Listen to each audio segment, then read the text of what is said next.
On this episode of Gita 108, water, water everywhere, nor any drop to drink.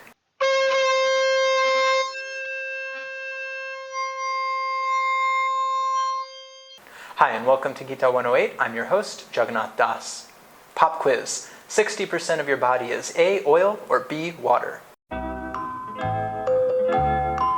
Don't answer if you're this guy.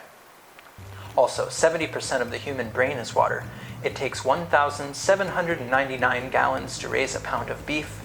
Less than 3% of Earth's water is fresh water, and 40 out of 50 states project water shortages in the next decade. Considering all this, you know what's kind of important? So understandably, Flint, Michigan is in the headlines due to a water contamination crisis.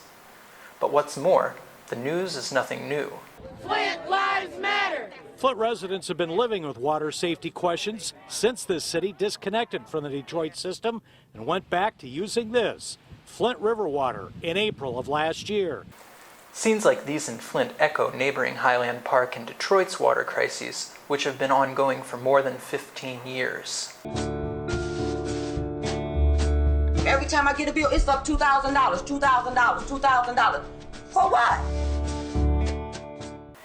Nearly half of these residents faced water service shutoffs, with bills sometimes reaching $10,000 to $11,000 per household, especially in low-income African American neighborhoods.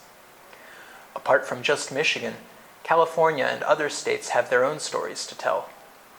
Krishna says in the 7th chapter of Bhagavad-gita, Rasoham apsu kaunteya, I am the taste of water.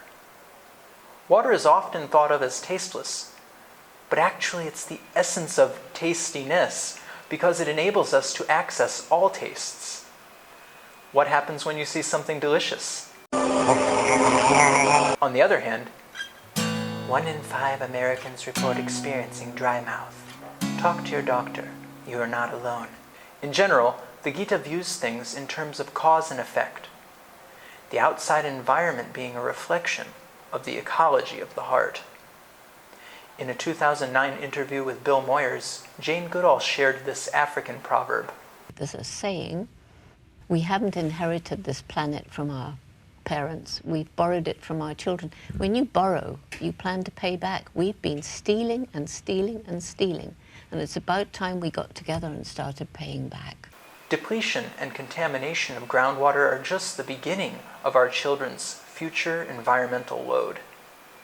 Municipal solid waste is piled up in mega landfills. But for nuclear waste, the sky is the limit. Or maybe not. Nonetheless, many have proposed 3 R's to reduce and reverse the trend toward global decline. Gotta learn to reduce, reuse, recycle. But who can resist instant gratification or the joys of GMOs? We may feel helpless about making an impact in such a big problem and instead turn our attention to more manageable issues.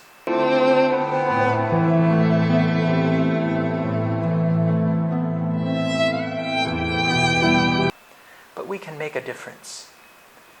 To make the 3 R's realizable, we have to add one more R, raise. Healthy babies get all their needs met while raised by their parents, but as they grow, they can learn to give back. By raising our consciousness from the me-first paradigm, our hearts warm and we can cool the planet. Consider Earth as a person, and skyrocketing instances of natural disasters are self-defense.